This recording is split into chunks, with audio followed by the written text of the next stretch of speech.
মসজিদ, মসজিদ পরিচালনা এবং মসজিদের উপরে আমাদের দায়িত্ব এবং কর্তব্য, এই বিষয়ে আজকের আলোচনা হবে ইনশাআল্লাহ।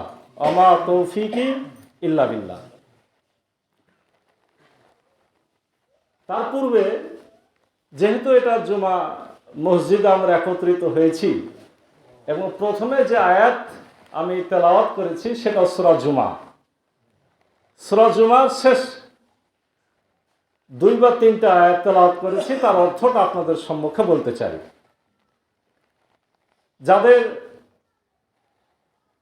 কাছে মাইকের আওয়াজ পৌঁছেছে তাদের সকলকে একটু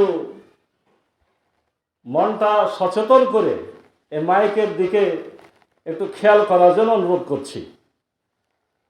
জুমার সালাত বিষয়ে মহান রব্বুল আলামিন পবিত্র কোরআন শরীফে সূরাটির নামই রেখেছেন সূরা জুমা।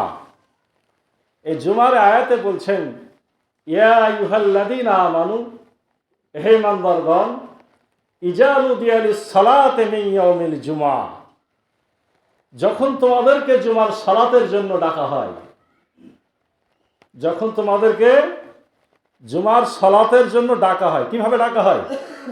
এই যে আজান হয়ে গেল, এই আজানটা হলো আমাদেরকে ডাকা। ফাসআউ ইলা যিকরিল্লাহি ওয়া যারুল বাই', তোমরা সমস্ত বেচা কেনা কাজ কর্ম সব ছেড়ে দাও এবং তোমরা জুমার সালাতের জন্য দৌড়াতে থাকো এবং আল্লাহর জিকির করতে থাকো। জিকির মানে কি? যদি ওই সময়তে আজান হয়, আজানের উত্তর দিতে দিতে মসজিদে হাজির হয়ে যেতে হবে। যালিকুম খায়রুল লাকুম ইন কুনতুম তা'লামুন, এটাই তোমাদের জন্য উত্তম যদি তোমরা বুঝো। তাহলে আজকে যারা সঠিক সময়ে হাজির হয়ে গেল, সকল কিছু ছেড়ে হাজির হয়ে গেছি, এটা অবশ্যই মহান রব্বুল আলামিনের একটা নির্দেশ, আল্লাহর অর্ডার। কার অর্ডার? আল্লাহর অর্ডার। সকল সৃষ্টির সৃষ্টিকর্তা, সকল বিশ্বজাহানের প্রতিপালক মহামহিম রব্বুল ইজ্জাত, তার অর্ডার। এটা দুনিয়ার কোনো রাজা বাদশা, কোনো এসি ওসপি, কোনো হুকুমকর্তা নয়।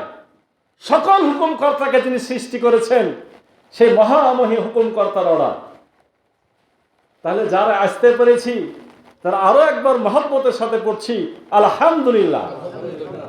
আর যারা মাইকের আওয়াজ শুনলাম হাজির হতে পারি নাই, তারাকে তওবা করার জন্য অনুরোধ করছি যে এখন থেকে আমরা আর গাফেল থাকবো না। আল্লাহর এই অর্ডার যখনই কানে আসবে, আজান আসবে জুমার দিন, আমরা যেন সাথে সাথে হাজির হতে পারি, সে প্রস্তুতি আমাকে আগে থেকেই নিয়ে রাখতে হবে।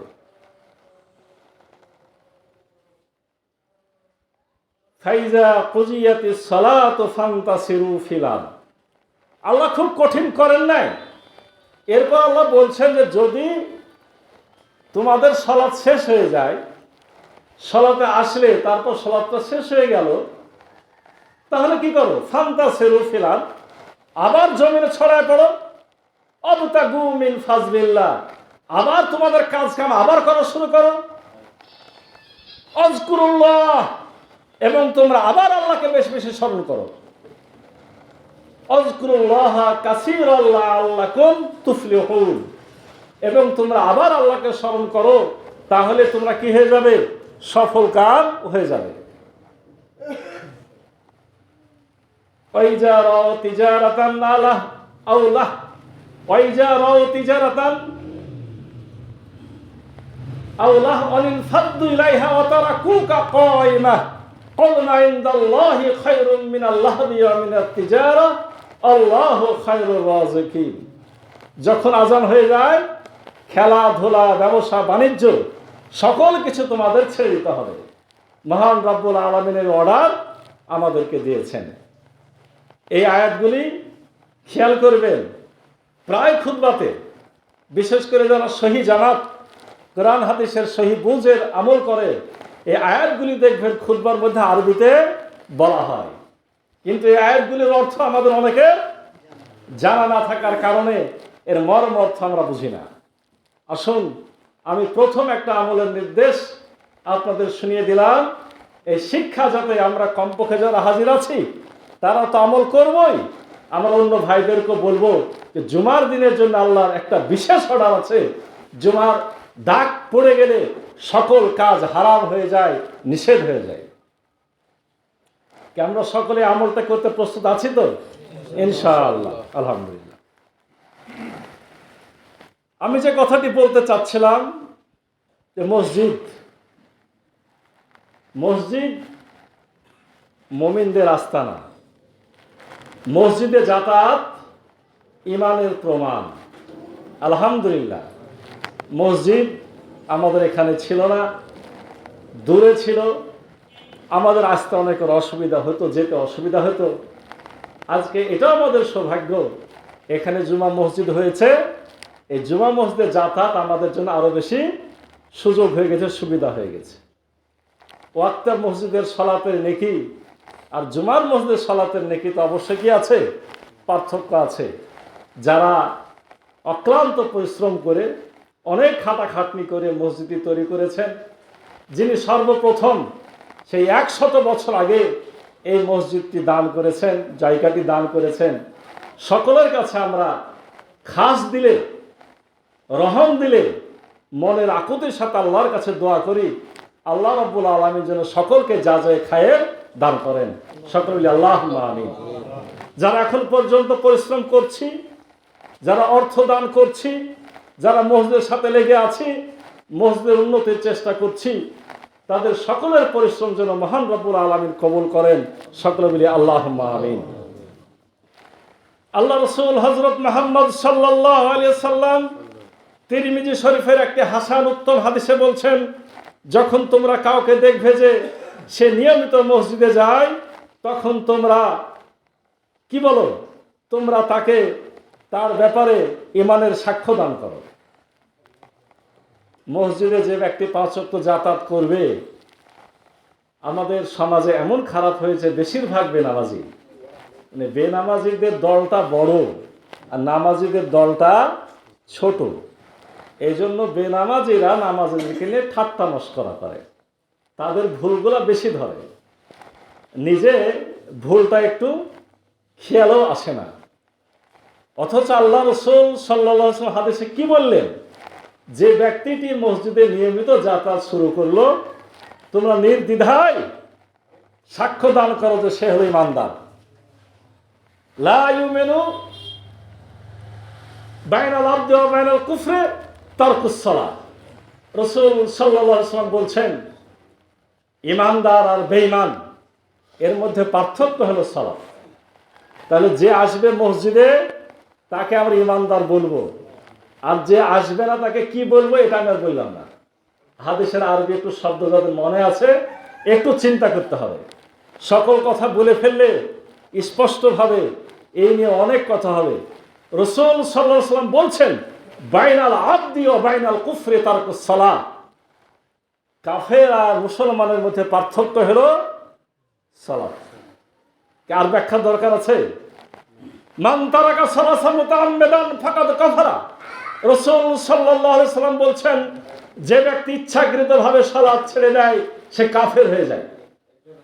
কে বলেছেন এটা? আমার রাসূল সাল্লাল্লাহু আলাইহি ওয়াসাল্লাম বলেছেন। এটা কি আমার কথা? আমি আজকে থেকে আপনাদের কাছে একটা চ্যালেঞ্জ করে দিব, যদি এরপরও আজকে সহ এরপরও কোনোদিন কথা বলতে আমাকে হয়, আমার যে কোনো কথার ব্যাপারে আপনারা ডকুমেন্ট সন্দেহ হলে পরে আমাকে জানতে চাবেন। ইনশাআল্লাহ আপনাদেরকে ডকুমেন্ট দেওয়ার জন্য আমি প্রস্তুত থাকব।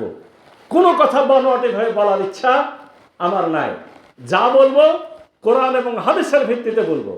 যদি কোনো জায়গায় সন্দেহ হয় আপনি পরে জিজ্ঞাসা করবেন যে ভাই এটা কোরআনের কোন জায়গায় পেলেন, অথবা এটা রাসূল সাল্লাল্লাহু আলাইহি ওয়াসাল্লামের কোন হাদিসে পেলেন। ইনশাআল্লাহ আমি আপনাদের জানাতে বলতে বাধ্য আছি। রাসূল সাল্লাল্লাহু আলাইহি ওয়াসাল্লাম বলছেন, মসজিদ হলো মুত্তাকিদের বাড়ি। মসজিদ হলো মুত্তাকিদের বাড়ি। সুবহানাল্লাহ, এটা আমাদের বাড়ি। আমি সময় পেলে ইতিহাসগুলো সামনে বলতেই থাকবো কিভাবে বাড়ি হলো।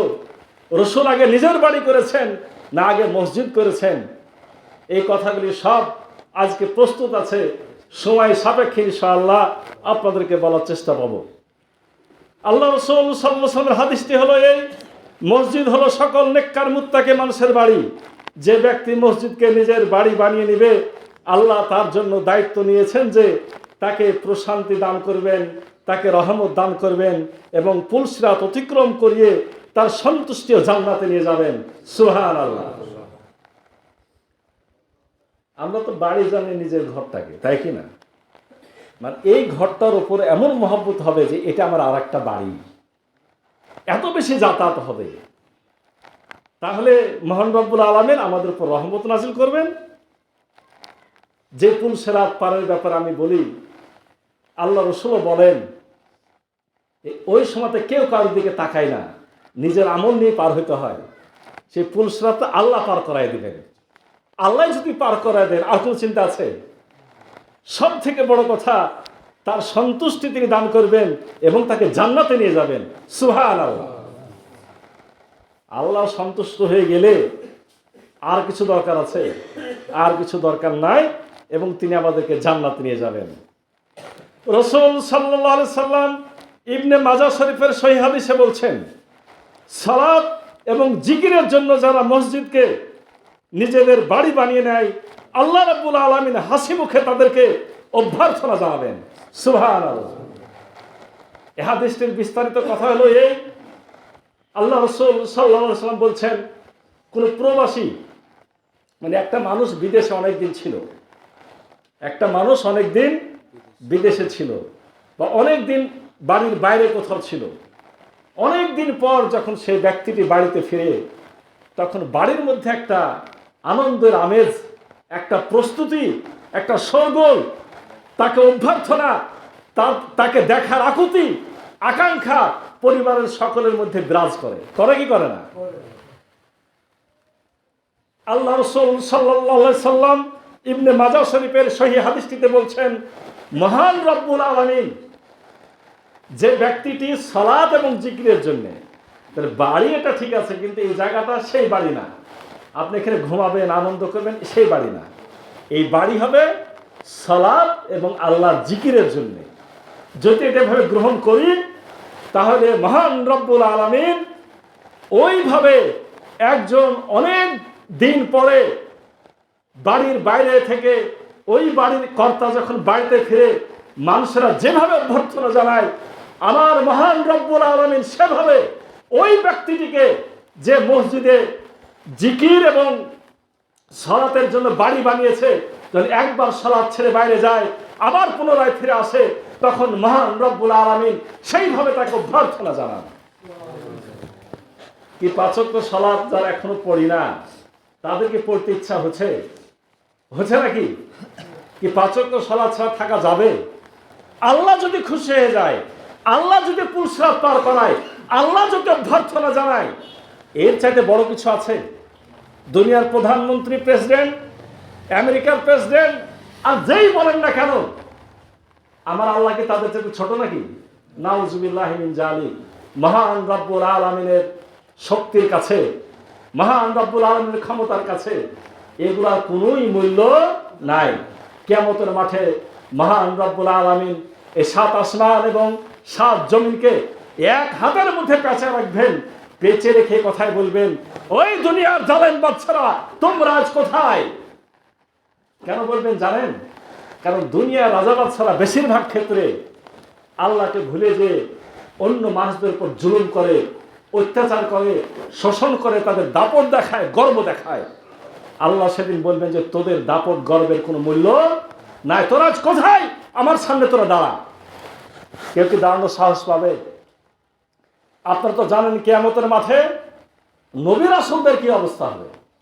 হযরত আদম আলাইহিস সালাম থেকে শুরু করে সকল নবী, বড় বড় নবী, তাদের কাছে সকলে ছুটে যাবে যে আজকে এই কঠিন দিন, এই বিপদের দিন, কিয়ামতের মাঠ, সূর্যটা মাথার কাছে, আমাদের আর সহ্য হয় না। আল্লাহ যে বিচার করবেন করুক, তাড়াতাড়ি শুরু করুক।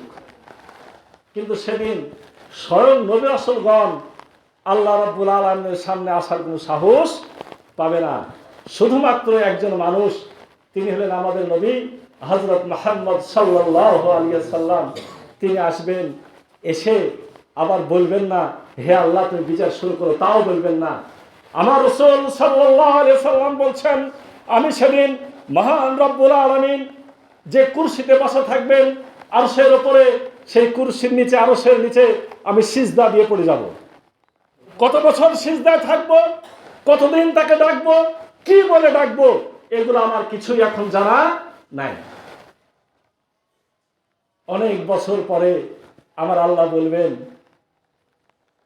মাথা উঠাও, চাও, তুমি কি চাও, তোমাকে দেওয়া হবে। তখনই আমি কেবল মাথাটা উঠিয়ে আমার রব্বুল আলামিনের সামনে আমি আমার বাক্যগুলো পেশ করব। তাহলে আমার রাসূলের এই অবস্থা, অন্যদের তাহলে কি অবস্থা?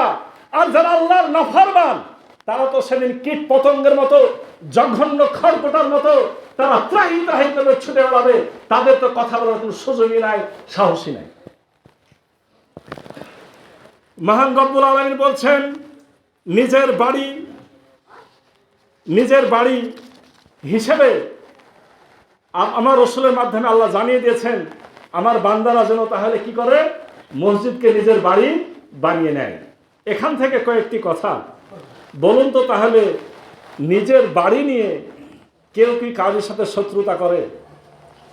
মসজিদ নিয়ে, আল্লাহর ঘর নিয়ে যদি কেউ কারোর সাথে শত্রুতা করে, তাহলে সে যেন নিজের কপালে পাথর মেরেছে।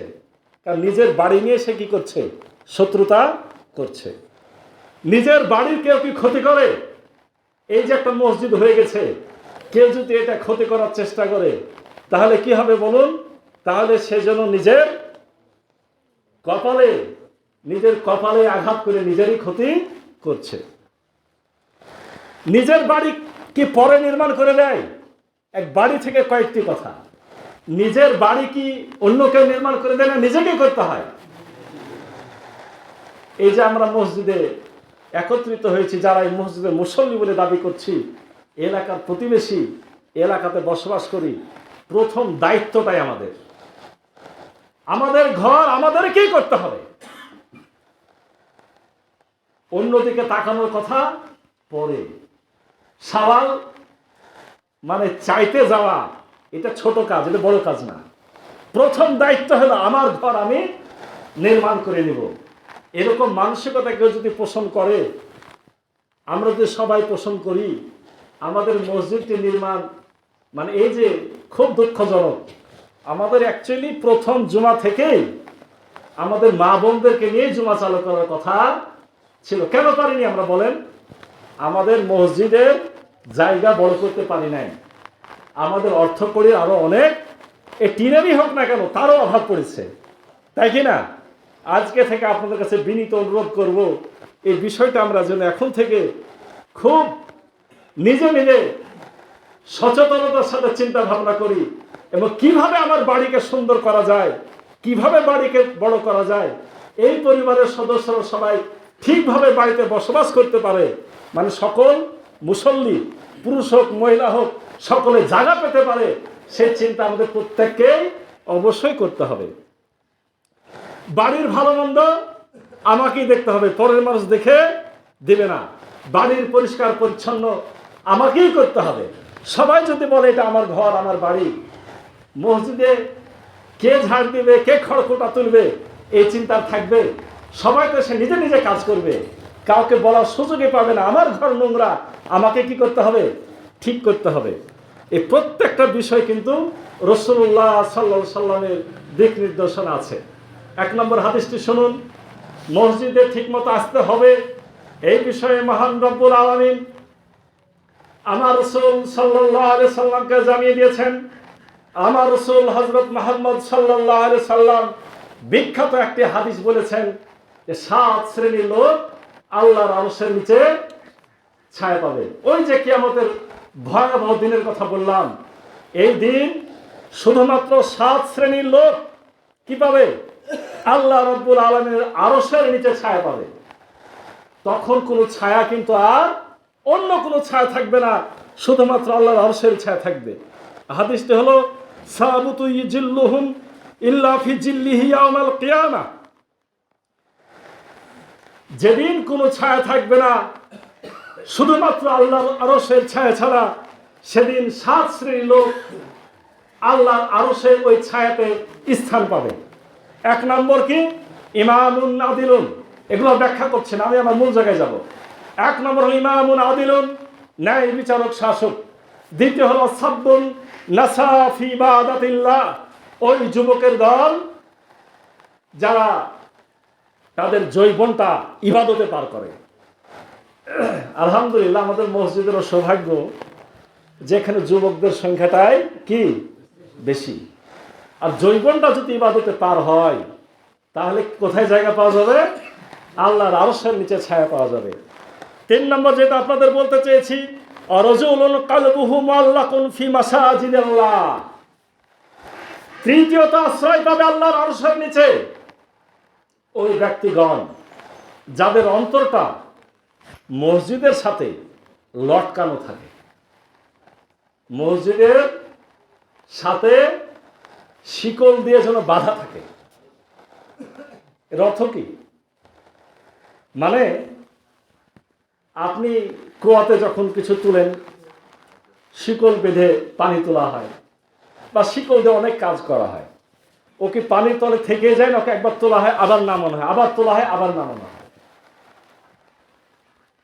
ইমানদার তো বাড়ির কাজ করবেই। লা রাহাবানিয়াতা ফিল ইসলাম, ইসলামের বৈরাগ্যবাদ নাই। আপনাকে ঘর সংসারের কাজ তো করতেই হবে, আয় ইনকামের কাজ করতেই হবে। এই জন্য আপনি যাবেন ঠিক আছে, কিন্তু যেমন আজান হবে আপনাকে আবার ছুটে চলে আসতে হবে। মানে আপনার অন্তরটা যেন লটকানো আছে মসজিদের সাথে। যেমনই ডাক পড়ে আপনি আর থামতে পারেন না, আপনি আবার ছুটে মসজিদে কি হয়ে যান, হাজির হয়ে যান। এই জন্য যারা এইভাবে 5 বার 5 ওয়াক্ত প্রত্যেক সালাতের সময় এইভাবে মসজিদে যাতায়াত করে, আল্লাহ রাসূল সাল্লাল্লাহু আলাইহি ওয়াসাল্লাম বলছেন ওই ব্যক্তিগণ সেদিন আল্লাহর আরশের নিচে কি পাবে? ছায়া পাবে। তাহলে শুধু 5 ওয়াক্ত সালাত পড়িয়ে কথা বললে হবে না। অনেকে বলে ভাই 5 ওয়াক্ত পড়ি, একটু বাড়িতেই পড়ি, শীত লাগে এই জন্য এখন তো আর আসবো না, বাড়িতেই সারবো না। হাদিসের ভাষাটা কি হলো? যদি আরশের নিচে ছায়া নিতে চান তাহলে কিন্তু আপনাকে মসজিদে আসতে হবে। মনটা মসজিদে যেন আপনার বাধা থাকে, এরকম একটা মানসিক অবস্থা আপনার বিরাজ করবে। অনুরোধ করছি যারা মসজিদে আসছেন অবশ্যই 2 রাকাত সালাত ছাড়া বসবেন না। আমাদের আলহামদুলিল্লাহ বারান্দাতে কাপড় পাড়া আছে, 2 রাকাত সালাত আগে পড়বেন, তারপরে মসজিদের ভিতরে স্থান নেবেন। এই সালাতটিকে বলা হয়, 2টা নাম দেওয়া আছে। দুখুলুল মসজিদ মানে দাখিলা সালাত, মসজিদে ঢুকেই সালাত। আর একটা আছে তাহিয়াতুল মসজিদ। আবার কোনো কোনো জায়গাতে জুমার দিনের জন্য বলা হয়েছে তাহিয়াতুল জুমা। তাহলে এর নাম কয়টা পেলাম? 3টা পেলাম। দুখুলুল মসজিদ, তাহিয়াতুল মসজিদ, তাহিয়াতুল জুমা। অর্থ কি? আসলে আপনাদের আজকে একটা অনুরোধ করবো, সুবহানাল্লাহ বলেন, আলহামদুলিল্লাহ বলেন, আর যে যতটুকু জানেন, ফাতিহা জানেন আর ইখলাস জানেন। যে কথাটা আমরা আরবি বলি না কেন, যেহেতু আমরা বাংলাদেশের মানুষ, এর বাংলা অর্থটা বোঝার চেষ্টা করব, অনেক সমাধান হয়ে যাবে। কি বলেছি এর শুধু অর্থটা জানলেই এর ব্যাখ্যা আমি বুঝতে পারবো। দেখুন, দাখিল মানে প্রবেশ করা, মসজিদ মানে মসজিদ, তাহলে মসজিদে প্রবেশ করার সালাত। রাসূল সাল্লাল্লাহু আলাইহি সাল্লাম এরকম জুমার দিনে রাসূল আলোচনা করছেন, অন্য ব্যক্তি মসজিদে প্রবেশ করছে, প্রবেশ করে বসে গেছে। আল্লাহ রাসূল বলছেন, দাঁড়াও, তুমি কি সালাত আদায় করেছো? ইয়া রাসূলুল্লাহ, করি নাই। সালাত আদায় করো, তারপরে বসো। মানে এটা মসজিদে দাখিল যে হয়েছেন, এটা মসজিদের হক। মসজিদ মানে হলো সিজদার জায়গা। কিসের জায়গা? আগে সিজদা দিবেন, তারপরে বসবেন। আচ্ছা, এবার বলি তাহিয়াতুল মসজিদ, যদি এটার অর্থ বলি তাহলে কি? আত্তাহিয়াতু লিল্লাহি ওয়াস সালাওয়াত আমরা যে পড়ি, এই এই তাহিয়া মানে সালাম, মানে তাহিয়াতুল মসজিদ না মসজিদের সালাম। আচ্ছা ভাই বলেন তো, আমরা আগে সালাম দিই না আগে গল্প করি? এখন একটা মানুষ যদি একটা মজলিসে গেল, অনেক গল্প গুজব করে গেল, বলল আসসালামু আলাইকুম, ওকে কি পাগল বলবেন না বুদ্ধিমান বলবেন? তাহলে আগে সালাম তারপরে কালাম, কথাবার্তা। আপনি মসজিদে আগে সালাম দেন তারপরে বসেন, না হলে এটা বোকামি হবে। রসুল এটা নিষেধ করেছেন। এখন তাহিয়াতুল জুমা যদি বলি, জুমার দিনে এটা স্পষ্ট অর্ডার যে অবশ্যই আগে 2 রাকাত পড়তে হবে, তারপরে বসতে হবে। আমাদের এখানে যেহেতু আপনারা খেয়াল করেছেন, অন্য জায়গাতে যাদের যাদের মতে তারা চালায়, আমরা সহি মত অনুযায়ী কি করব, আলোচনা চলবে। আপনার 2টা রাকাত সালাত অবশ্যই পড়ে নেবেন, তারপরে অবশ্যই বসবেন। কাউকে মনে হয় খেয়াল করছে এরকম ভুল হয়ে যাচ্ছে, আপনার এই ভুলটা অবশ্যই করবেন না। আসুন, আমি আমাদের মসজিদ যারা পরিচালনা করছেন তাদের ব্যাপারে কয়েকটা আয়াতের শুধু অর্থ বলতে চাই। আমরা কিন্তু সবাই পরিচালনা করছি, এখানে যারা হাজির আছে আমি চিনতে পারছি চেহারাগুলা, সকলেই মসজিদের ভালো চান, সকলে মসজিদ পরিচালনায় রত আছেন। এই ব্যাপারে সূরা তাওবা 17 থেকে 22 নম্বর আয়াত পর্যন্ত মহান রব্বুল আলামিন কিছু নির্দেশনা আমাদেরকে দিয়েছেন। খেয়াল করি আল্লাহ রাব্বুল আলামিন কি বলছেন। সূরা তাওবার 17 নম্বর আয়াতে মহান রব্বুল আলামিন বলছেন, মা কানা লিল মুশরিকিনা আইয়ামুরু মাসাজিদিল্লাহ। মুশরিকরা মসজিদের সেবা করতে চায়, শাহিদিন অথচ তারা সাক্ষ্য দেয় আলা আনফুসিহিম, নিজেদের ব্যাপারে, বিল কুফর, কুফরির ব্যাপারে নিজেরা সাক্ষ্য দেয় যে আমরা অস্বীকার করি। উলাইকা হাবিতাত আমালুহুম, তাদের আমলগুলো ধ্বংস হয়ে যাবে। অফিন্নার, তারা জাহান্নামে যাবে। হুম খালিদুন, এবং সেখানে তারা চিরকাল থাকবে। এই কথাটি কেন বললাম? একসময় কাফেরেরাই, একটা সময় কাফেরেরাই আমার রাসূল সাল্লাল্লাহু আলাইহি সাল্লাম দুনিয়াতে আগমনের পরেও কাবা শরীফে তারা দেখাশোনা করেছে। তারা বলতো এটা বাইতুল্লাহ, আল্লাহর ঘর, আবার পূজাও করতো, তার মধ্যে মূর্তিকেও রাখত। প্রথমত আল্লাহ রাব্বুল আলামিন তাদেরকে সতর্ক করে বলছেন, বাবা তোমরা তো নিজেরা সাক্ষী নিছ তোমরা কাফের, তাহলে তোমাদের এই মসজিদের সেবা বেমানান। তোমরা এই যে যত মনে করছো ভালো ভালো কাজ করছি, এই কাজগুলো ধ্বংস হয়ে যাবে, এগুলো তোমরা আখিরাতে কিছুই পাবে না।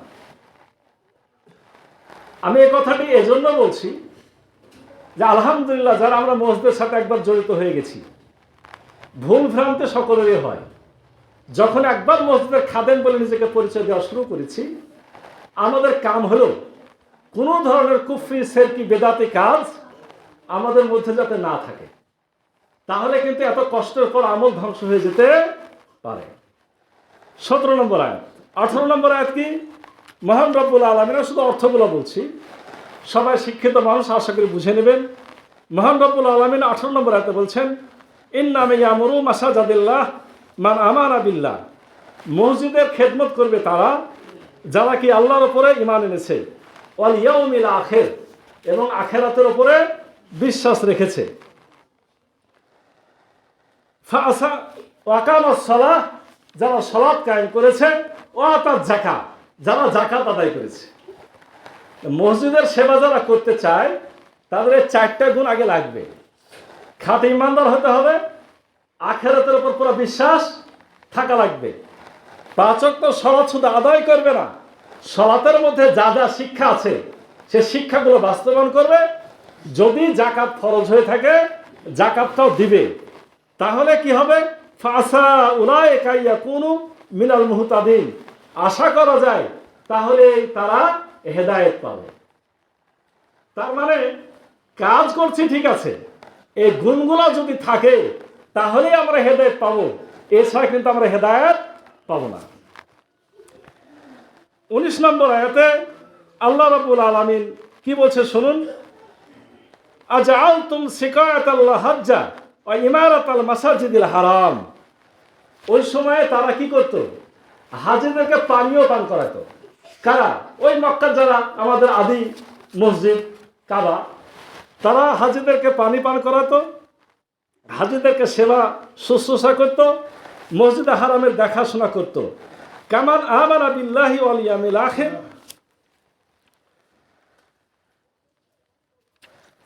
তারা কি তাদের মতো হতে পারে যারা আল্লাহর উপরে ঈমান এনেছে এবং আখিরাতের উপরে ঈমান এনেছে?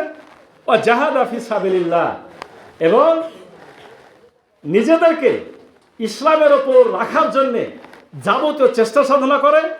লা ইয়াস্তাউনা ইনদাল্লাহ, তারা কখনো সমান হতে পারে না। আল্লাহু লা ইয়াহদিল কওমাজ জালিমিন, আর আল্লাহ রাব্বুল আলামিন অবশ্যই জালেমদেরকে হেদায়েত করেন না।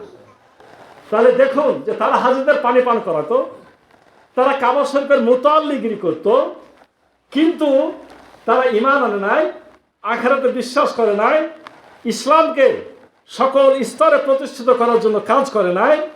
আল্লাহ বলছেন যে তারা কখনোই এই ঈমানদারদের সমকক্ষ হতে পারবে না, আর আল্লাহ অবশ্যই জালেমদেরকে হেদায়েত করেন না। আল্লাহ রাব্বুল আলামিন 20 নম্বর আয়াতে কি বলছেন? আল্লাযীনা আমানু ওয়া হাজারু ওয়া জাহাদু ফি সাবিলিল্লাহ বিআমওয়ালিহিম ওয়া আনফুসিহিম আ'জামু দারাজাতান ইনদাল্লাহ উলাইকা হুমুল ফায়েজুন। যারা ঈমান এনেছে, হিজরত করেছে, অর্থাৎ ইসলামের জন্য কঠোর পরিশ্রম সাধনা করেছে, ইসলাম প্রতিষ্ঠিত করার জন্য যাবতীয় কাজ আঞ্জাম দিয়েছে, এবং এর জন্যে ইসলামের খেদমতের জন্য মাল এবং জান খরচ করেছে, আ'জামু দারাজাতান ইনদাল্লাহ, তাদের জন্যই রয়েছে মহান রব্বুল আলামিনের কাছে উত্তম মর্যাদা। ওয়া উলাইকা হুমুল ফায়েজুন, এবং তারাই হবে সফলকাম। আল্লাহ রাব্বুল আলামিন সূরা তাওবার 21 নম্বর আয়াতে বলছেন, ওয়া ইউবাশশিরুহুম রাব্বুহুম বিরহমাতিন মিনহু, তাদের জন্য শুভ সংবাদ তাদের রবের পক্ষ থেকে, এবং আছে রহমত, এবং আছে আল্লাহর সন্তুষ্টি, ও জান্নাতিল লাহুম ফিহা, এবং তাদের জন্য আছে জান্নাত, এবং তার মধ্যে কি আছে? নাঈমুম মুকিম, আছে অবশ্যই শ্রেষ্ঠ নিয়ামত। আমি একটু আগে বলছিলাম আল্লাহর ভর্ৎসনা জানান, মুমিনদেরকে কি জানান? মহান রব্বুল আলামিন স্বাগত জানান। কোথায় স্বাগত জানান? জান্নাতে স্বাগত জানান। আপনারা এই কথাটা একটু চিন্তা করেছেন যে দুনিয়ার কোনো রাজা বাদশাহ যদি আপনার জন্য একটা গেট সাজায়, আপনার জন্য একটা গেট সাজায়, কেমন হবে? গেট তো আমরাই সাজাই। জান্নাতীদের জন্য প্রত্যেক দিন আল্লাহ রাব্বুল আলামিনের অর্ডারে জান্নাতকে সাজানো হয়। সুবহানাল্লাহ। আমরা যতবার সুবহানাল্লাহ আলহামদুলিল্লাহ বলি, ততবার জান্নাতে সুন্দর সুন্দর ফল ফুলের গাছ সৃষ্টি হতে থাকে। আর সেদিন স্বয়ং মহান রব্বুল আলামিন আপনাকে আমাকে অভ্যর্থনা জানাবেন যে তোমরা ইসলামের পথে থাকার জন্য অনেক কষ্ট করেছো, সাধনা করেছো, আসো তোমরা আমার জান্নাতে প্রবেশ করো। নুজুলাম মিন গফুরির রহিম, সূরা হামিমার সাজদায় বলা হয়েছে তারা আল্লাহর মেহমান। জান্নাতের কার মেহমান? আল্লাহর মেহমান। মহান রব্বুল আলামিন জান্নাতে যখন জান্নাতীরা প্রবেশ করবে, এমন ভাবে জান্নাতকে আল্লাহ সাজিয়েছেন, সাথে করে ফেরেশতারা নিয়ে যাবেন। জান্নাতি তো ওই জান্নাতের দরজাতেই বসে পড়বে, জান্নাতের দরজাতেই বসে পড়বে, গেটের মধ্যেই বসে পড়বে। ফেরেশতারা বলবেন, কি ব্যাপার আপনি এখানে বসে গেলেন কেন? আমি তো জান্নাত পেয়ে গেছি। মানে ওর কাছে জান্নাতের দরজা বা যে গেটটা সাজানো আছে, এটাই মনে হবে বিশাল এক জান্নাত। ফেরেশতারা বলবে, না এটা জান্নাত না, এটা জান্নাতের দরজা, আপনি ভিতরে চলেন। জান্নাতে যখন ভিতরে যাবে, তখন জান্নাতের স্বাদ আহ্লাদ পেয়ে সে মাতোয়ারা হয়ে যাবে। জান্নাতি ওখানে যা চাবে তাই পাবে। আমা তাস্তাহি আনফুসুকুম ওয়ালাকুম ফিহা মা তাদউন, জান্নাতি মনে যা চাবে তাইও পাবে, আর যেটা চাবে সেটা তো পাবেই। মুখে চাইলেও পাবেন, অন্তরে আকাঙ্ক্ষা করলেও পাবেন। জান্নাতে ফলের গাছে শুয়ে, গোড়াতে শুয়ে থাকবে, হয়তো বা কোনো জান্নাতে মনে করবে গাছের ফলটা আমি খাবো, কিন্তু মনে বলেছে, মুখে চাইনি। তা আমার আল্লাহ রাব্বুল আলামিন কি আমার অন্তরের খবর জানেন। ওই ফলের গাছকে অর্ডার দেওয়া আছে, ওই ফলটা মনে করেন একটা সুন্দর কমলা আপনার মুখে এসে ঠেকে যাবে। জান্নাতে বলবে আমি হা করতে পারবো না, ঠুককে চিপে ঠেলে ফলটা ঢুকে যাবে। জান্নাতি বলবে মনে মনে চাইবে যে আমি চিবাবো না, রস হয়ে পেটে ঢুকে যাবে। সুবহানাল্লাহ। আপনি অনেক খাবেন, আপনার পেট ভারী হবে না পেটে ডিস্টার্ব হবে? এখন তো দুনিয়ার ভালো খাবার দুবার খেলে কি হয়? পেটে ডিস্টার্ব হয় না। ওখানে পেট খারাপ হওয়ার কোনো সুযোগ নাই, পেশাব পায়খানার কোনো দরকার নাই, সর্দি কাশিরও কোনো সুযোগ নেই। অনেক খাওয়ার পরে শরীর দিয়ে একটু ঘাম বের হবে, সে ঘাম দিয়ে আবার মেস্কের গন্ধ বের হবে, সেন্ট ছুটবে, খাবারটা কি হয়ে যাবে? হজম হয়ে যাবে, আপনি আবার খাবেন। আসমান দিয়ে পাখি উড়ে যাবে, জান্নাতে সুন্দর সুন্দর সবুজ রঙের পাখি। আপনার মন চাইবে এই পাখির গোস্ত খেলে মনে হয় ভালোই হতো। বলাও সারা, গোস্ত কোথায় এসে হাজির? আপনার পাশে পৌঁছানোও সারা। বলেন তো, এত সুখ নিতে হলে দুনিয়াতে একটু সুখ পাওয়ার জন্য আমরা কত কষ্ট করি। এত মহান সুখের জন্যে কি আল্লাহর পথে, ইসলামের জন্যে, ইসলামের ঘরের জন্যে কি একটু কষ্ট করতে হবে না? হবে না? একটু ত্যাগ স্বীকার অবশ্যই আমাদের করতে হবে, এছাড়া আমাদের কোনো গতি নাই। মহান রব্বুল আলামিন আমাদেরকে সূরা তওবার এই 17 থেকে 23 নম্বর আয়াতে এই বিষয়গুলি আমাদেরকে স্মরণ করে দিয়েছেন। এখান থেকে আমরা যেটা বুঝতে চাই যে দেখুন, যে আমাদের মূল দায়িত্বটা হলো যে হালাল উপায়ে, এই কথা একটু স্মরণ করিয়ে দিতে চাই। সময় এটাই শেষ কথা, বাকি কথা থেকে গেল, কোনো সময় সুযোগ পেলে আবার বলা যাবে ইনশাআল্লাহ। মূল কথাটা হলো এই যে হালাল মালের মাধ্যমে দিনদার মানুষদের তত্ত্বাবধানে নির্মিত মসজিদে নেককার আলেমের ইমামের পিছনে সালাত আদায়টা হবে আমাদের মূল কথা। কথাটা খেয়াল করি, মসজিদ তত্ত্বাবধান করবে দিনদার মানুষেরা। আপনারা বলবেন যে আমাদের মধ্যে অনেক ত্রুটি, যারা এখন খেদমত করছে হয়তো কেউ বলতে পারেন। আপনি এই মুহূর্তে দিনদার হয়ে যান, মন থেকে খারাপটা ছুঁড়ে ফেলেন, আপনি দিনদার। মুহূর্তের মধ্যে কাফেরেরা আমার রাসূলের কাছে এসে কি করেছে? ইসলাম গ্রহণ করেছে, সাথে সাথে বদ আমলগুলো তারা ছেড়ে দিয়েছে। তাদের কি কোনো দেরি হয়েছে? তারা যদি পারে, আমরাও মানুষ, আমরাও পারবো। আমরা নবী রাসূল হতে পারবো না, সাহাবে কেরাম যেভাবে রাসূলুল্লাহকে মেনেছেন, কোরআন হাদিসের অনুসরণ করেছেন, এটা কি করা অসম্ভব? এটা অবশ্যই সম্ভব। তাহলে দিনদার মানুষদের তত্ত্বাবধানে নির্মিত মসজিদে নেককার আলেমের পিছনে সালাত আদায়টাই মূল কথা। আমরা পারলে আরামদায়ক বানাবো, চাকচিক্য করার খুব বেশি আমাদের দরকার নাই। আর এই মসজিদ নির্মাণের জন্য অবশ্যই চেষ্টা করতে হবে কি? হালাল পয়সা। কি পয়সা? আপনারা যারা দান ধ্যান করছেন, আপনাদেরকে অনুরোধ, আপনারা কে কি পয়সা দিচ্ছেন কেউ তো আমরা খুঁজতে যাব না। অবশ্যই এই ভুলটা করবেন না। মসজিদে যে দানটা করবেন এটা অবশ্যই যাতে আপনার পবিত্র মাল হয়, জায়গাটা পবিত্র, পবিত্র ঘর, এর পিছনে খরচ হবে পবিত্র পয়সা। এই বিষয়ে আর একটা ঘটনা সংক্ষেপে না বললে না। আপনারা জানেন, কাবা শরীফ যখন আল্লাহ রসুলের বয়স 35, রাসূলুল্লাহ সাল্লাল্লাহু আলাইহি সাল্লামকে 40 বছর বয়সে নবুয়ত দেওয়া হয়েছে। রসুল তখনও নবী হন নাই। 5 বছর আগে কাবা শরীফটা তখন ভেঙে যাওয়ার উপক্রম ছিল। তখন ওই এলাকার লোকেরা, ওই কাফের মুশরিকরা বলল, তারা সম্মান করতো যথেষ্ট, এই ঘরটা তো ঠিক করা দরকার। তখন তাদের একজন নেতা ছিল, তার নাম ছিল ওলীদ ইবনে মুগিরা আল মাখজুমি। ওলীদ ইবনে মুগিরা আল মাখজুমি। ডকুমেন্টটা বলি, এখন তো কোরআন হাদিস বললাম, এটা একটা ইতিহাস বলছি। এটা পাবেন আমাদের আসাদুল আল গায়েব সাহেব একটা বই লিখেছেন, সিরাতে রাসূল সাল্লাল্লাহু আলাইহি ওয়াসাল্লাম, 79 পৃষ্ঠায় পাবেন। ওখানে তিনি বলছেন যে এই ওলীদ ইবনে মুগিরা আল মাখজুমি উনি একটা মিটিং বসালো যে দেখো এই ঘরটা আমাদের ঠিক করা দরকার, না হলে কি হবে, এই ঘরের মালিক আমাদের উপরে লানত দিতে পারে। সবাই বললো যে হ্যাঁ এটা ঠিক করা দরকার।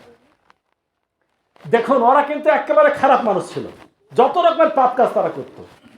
কিন্তু ওলীদ বিন মুগীরা বলছে শর্ত একটা, সবাই তো রাজি হলে মসজিদটা ঠিক করবে, শর্ত হইল এখানে 3 ধরনের পয়সা লাগানো যাবে না। কয় ধরনের পয়সা লাগানো যাবে না? একটা হচ্ছে ব্যভিচারের পয়সা, আর একটা হচ্ছে অন্যের উপরে জুলুম করে ছিনতাই করে যে পয়সাটা নিয়ে এসেছে সে পয়সা, আর হলো তারা ওই সুদ, কি বললাম, সুদের পয়সা, বেশ্যাবৃত্তির পয়সা, এগুলো তাদের পেশা ছিল। সুদ ছিল তাদের বড় ইনকামের টাকা, মহিলাদেরকে দিয়ে বেশ্যাবৃত্তি করে পয়সা ইনকাম করতো সে টাকা, আর ছিনতাই, রাহাজানি, মারামারি, লুটপাট করতো। এই 3 ধরনের পয়সা কিন্তু এই জায়গাতে লাগানো যাবে, স্পষ্ট হলো হারাম কোনো পয়সা এখানে লাগানো যাবে না। কাবা শরীফের উত্তর পার্শ্বের একটা জায়গা এক গোত্র নিল, আরো 3 গোত্র নিল। আমি উত্তর দিকে জায়গাটা কেন বলছি, উত্তর দিকের জায়গা বনু আদি যারা দায়িত্বটা নিল, এখন এই টাকা জোগাড় করতে তাদের কিন্তু মাথার ঘাম পায়ে পড়ে যায় যে ভালো টাকা তো পাওয়া যাচ্ছে না। উত্তর দিক যে লোকগুলা দায়িত্ব নিয়েছিল তাদের টাকা কমে পড়ে গেল। তখন তারা কি করলো জানেন, মূল যেটা ইব্রাহিম আলাইহিস সালামের তৈরি করা মসজিদ, 7 হাত ওই সাইডটা ছোট করে দিল। সবাই বললো তুই ছোট করে কর, তাও ভালো, কিন্তু কি করা যাবে না, হারাম পয়সা নেওয়া যাবে না। এখনো দেখবেন, আল্লাহ আপনাদের হজ করার তৌফিক দান করুন, উত্তর দিকের একটা জায়গা দেখবেন, এই 4 কোণাটা ঘরের উত্তর দিকে খানিক জায়গা এইভাবে নিচু করে ঘেরা আছে, ওটাকে বলা হয় হাতিম। হাতিমের বাংলা শব্দ হলো কি, ভাঙ্গা অংশ, মানে যেটা এখনো করা যায়নি। হালাল টাকার অভাবে মূল কাবা শরীফ এখনো ছোট করে করা আছে, কিন্তু হারাম টাকা লাগাবে না, এর জন্য ওটাকে রেখে দেওয়া হয়েছে। আমি কথাটি এর জন্য বললাম, এটা আমার সর্বশেষ কথা ছিল। সেটা হলো এই মসজিদ আমরা অবশ্যই করব, অবশ্যই খুব